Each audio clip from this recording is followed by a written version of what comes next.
working hand in hand, even looking like they enjoyed police protection. And this is just a week. That was just happening a week to this great commemoration coming Wednesday this week. And the concern is that what we will expect come Wednesday, or can the government do something different this time?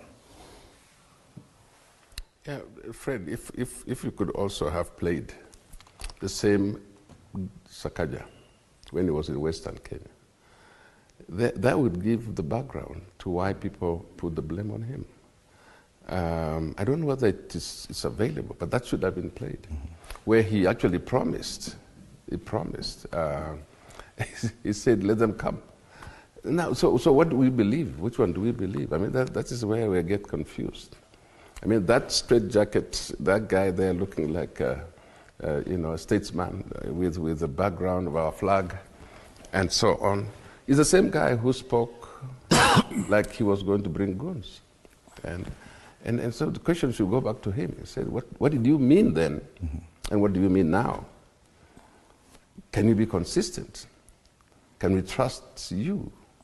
Because what you have said now is, I have never. But, look at your own statements.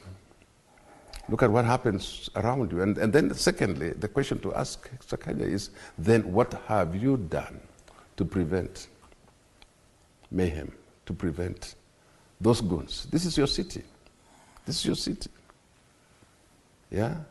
And again, there was a bit of betrayal by the same goons when they came out, praising him as they were walking back and saying, we have, Tumelinda Nchi, Tumelinda Gigi, we have done the work. As though to say, we have done the work you sent us to do. And these are all things that you should begin to address. Don't just tell us about your personal feelings about this. Tell us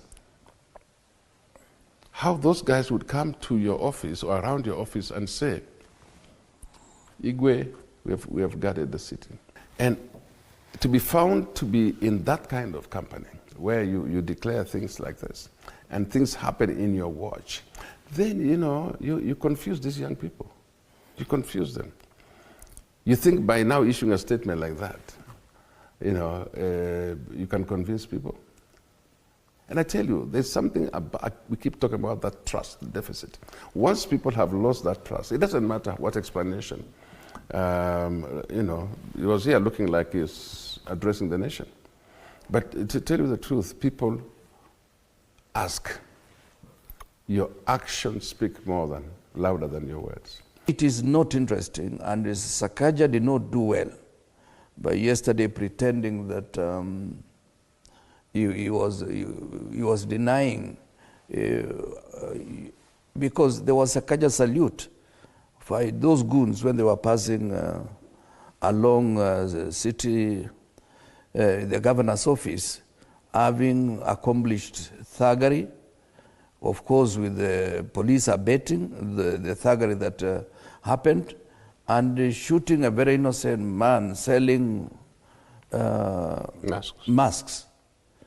It was a sign that the police had their own vengeance elsewhere, but the goons, if it's not Sakaja, then they must have been hired by the state to make sure that they visit mayhem.